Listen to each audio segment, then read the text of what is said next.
নমস্কার, story officially চ্যানেলে আপনাদের প্রত্যেককে স্বাগত।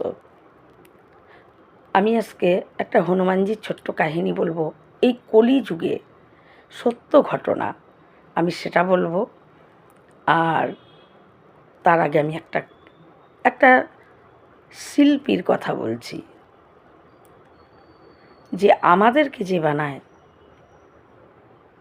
আর যে ভগবানের মূর্তি গড়ে শিল্পী, তারা দুজনের কাজই এক। সেই কাহিনী বলছি। একবার যে ভগবানের মূর্তি তৈরি করে, কুমার মাটি দিয়ে ভগবানের সুন্দর মূর্তি তৈরি করে এবং প্রত্যেকটা মন্দিরে পাথরের মূর্তি হোক, যাই হোক, মাটির হোক, ভগবানের মূর্তি ওই শিল্পীরা সুন্দর করে তৈরি করে। তাই একদিন এক শিল্পী যখন নাকি ভগবানের মূর্তি সে তৈরি করতে করতে ভগবানকে বলে, হে প্রভু, তোমার কাজ আর আমার কাজ একই রকম। তুমি এই পৃথিবীতে মূর্তি তৈরি করে করে এই পৃথিবীতে তুমি পাঠাও, অর্থাৎ সমস্ত মানুষকে ভগবান তৈরি করে পৃথিবীতে পাঠায়, আর আমি তোমার মূর্তি তৈরি করি। কিন্তু পার্থক্য কি জানো? তুমি যাদেরকে তৈরি করো তারা নিজেরা লড়াই ঝগড়া করে, ভেদাভেদ করে, নানা রকম ছোট বড় নিয়ে তারা অহংকার, নানা রকম নিয়ে তারা ঝগড়া বিবাদ করে লড়তে থাকে।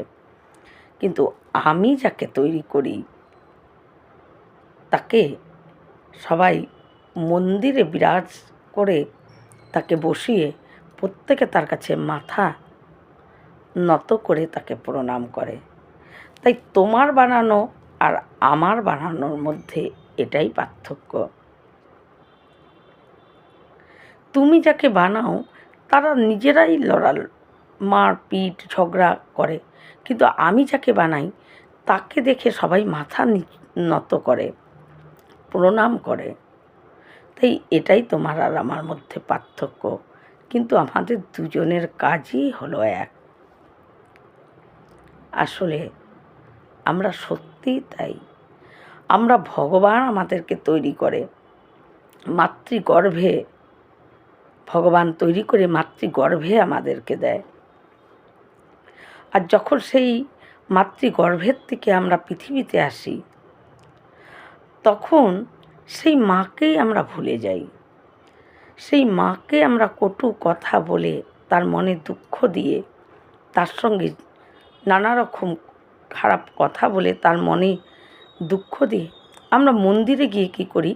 ওই যে সাধারণ এক শিল্পীর বানানো মূর্তিকে আমরা মাথা নিচু করে প্রণাম করি, কিন্তু যে আমাদেরকে বানিয়েছে আমরা তাকে সম্মানও করি না।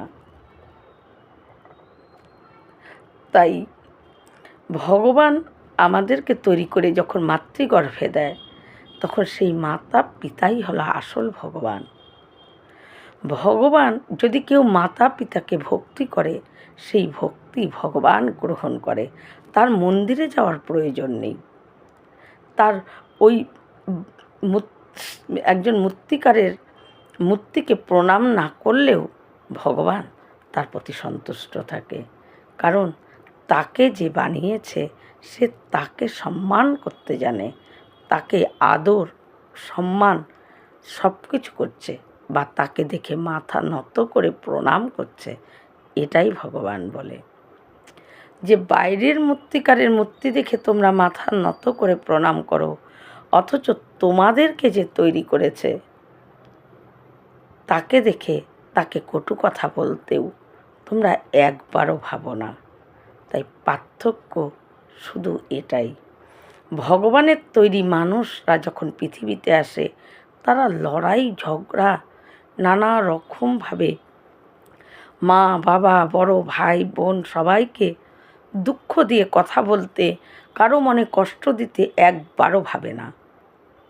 কিন্তু এই পৃথিবীতে পাঠানো যে মানুষ ভগবানের মূর্তি তৈরি করে, সেই মূর্তির কাছে গিয়ে মাথা নত করছে, কিন্তু যে তাকে বানিয়েছে তাকে অবহেলা করছে।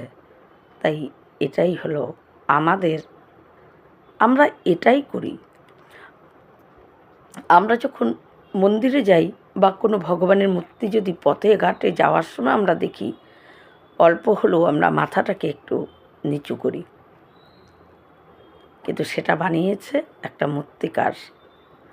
কিন্তু যখন আমাদেরকে যে বানিয়েছে, যে পিতা মাতার গর্ভের থেকে আমরা পৃথিবীতে আসি, তখন সেই মা আর সেই পিতাকে আমরা সম্মান করি না। তাই ভগবানের বানানো তৈরি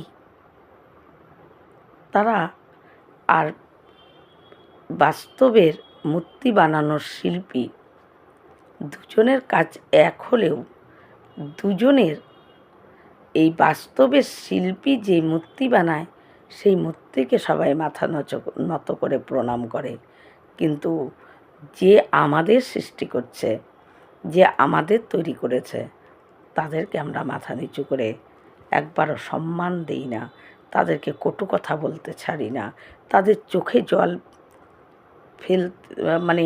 এমন কথা বলি যাতে তাদের চোখ দিয়ে জল পড়ে, তাদের কষ্ট দিতে আমরা দ্বিধাবোধ করি না।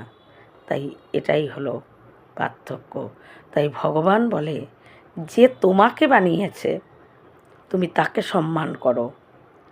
তুমি যদি মন্দিরের ওই মূর্তিকারের মূর্তিতে মাথা নত করে প্রণামও না করো, তুমি যদি মন্দিরেও না যাও, কিন্তু তোমাকে যে বানিয়েছে পিতা মাতাকে তুমি যদি সম্মান ভক্তি করো, সেটাই হলো আমাকেই করা হয়। কারণ আমি বানিয়ে তোমার মায়ের গর্ভে দিয়েছি।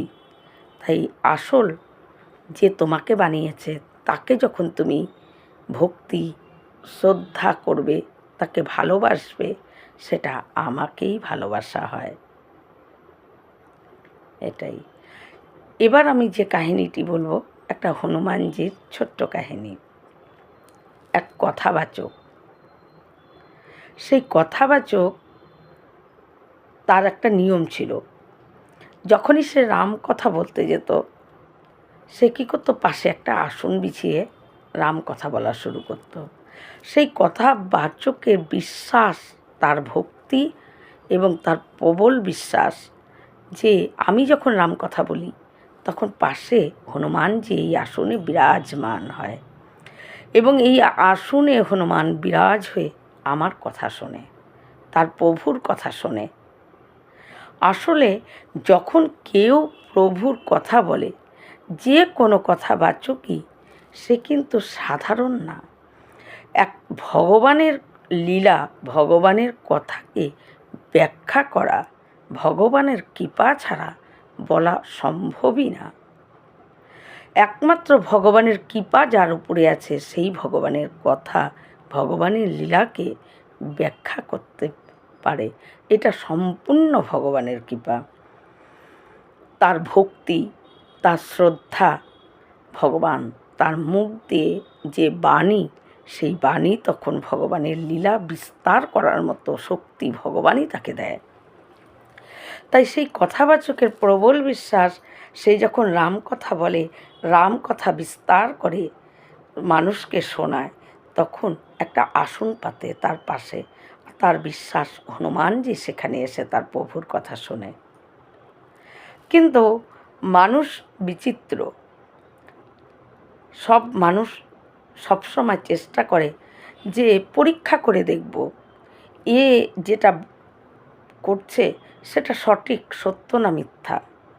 কারণ ভক্তির ব্যাপারে মানুষের বিশ্বাসটা খুব কম হয়।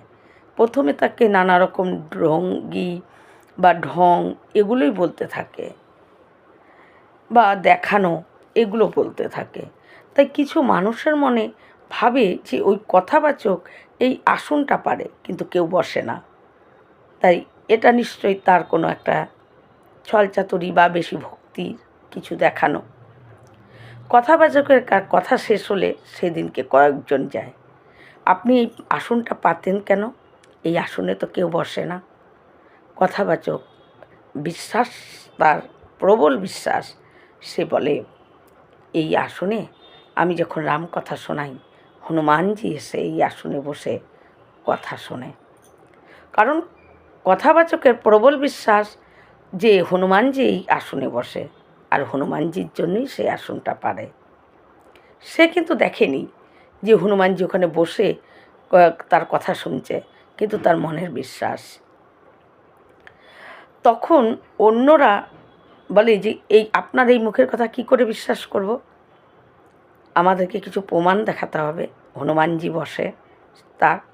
তখন বলে যে তুমি আজকে তো কথা শেষ হয়ে গেছে, কালকে যখন আমি কথা বলতে আসবো তখন তোমরা প্রমাণ নিয়ে। বলে ঠিক আছে। পরের দিন, সেদিন রাতে সেই কথাবাচক হনুমানজির কাছে প্রার্থনা করতে থাকে, হে প্রভু, আমি তো বিশ্বাস, আমার প্রবল বিশ্বাস তুমি এসে আমার রাম কথা শোনো, তোমার কৃপাতেই আমি রাম কথা বলতে পারি, কিন্তু তাদেরকে আমি কি করে বিশ্বাস করাবো? তাই আমার মান, আমার সব কিছু সম্মান এবং আমার এই মুখ রক্ষা তুমি করতে পারো একমাত্র, তুমি এদেরকে প্রমাণ দেখাও। পরের দিনকে যখন কথাবাচক আসে সেই রামকথা বলতে, ঠিক প্রতিদিনের মতো সেদিনকেও আসন পাতে, রাম কথা শুরু হয়। এদিকে তখন যখন রামকথা শেষের একটু আগে, তখন সেখানে তারা আসে। আপনি তো কালকে বলেছিলেন প্রমাণ দেখাবেন, তাহলে এখন কি এখানে এই আসনে বসে আছে? কথাবাচক নিজের বিশ্বাস থেকে বলে দেয়, হ্যাঁ, এই আসনে এখনও হনুমানজি বসে আছে। সে তো তার বিশ্বাস থেকে বলে, তার ভক্তি এতটা জোর, সে তার বিশ্বাস এতটাই প্রবল, সে বলে হ্যাঁ বসে আছে। বলে ঠিক আছে, তাহলে আমরা কি করে বুঝবো? বলে তাহলে আসন ধরে টানো তোমরা। যখন আসন ধরে টানে, একজন প্রথমে পাতলা একটা কাপড়ের আসন উঠাতে চায়, তখন সেই আসন এতটুকুও নাড়াতে পারেনি।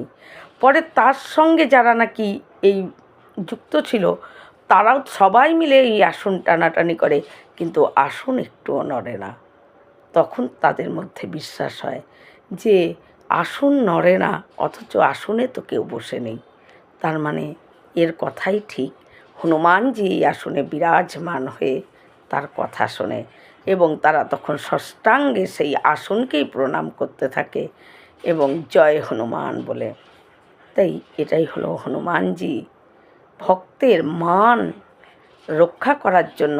ভগবান যদি নিজের মান নষ্টও হয়ে যায়, তবুও ভক্তের মান ভগবান রক্ষা করে। এই রকম ভিডিও পাওয়ার জন্য আমার চ্যানেলটাকে সাবস্ক্রাইব করবেন। নমস্কার।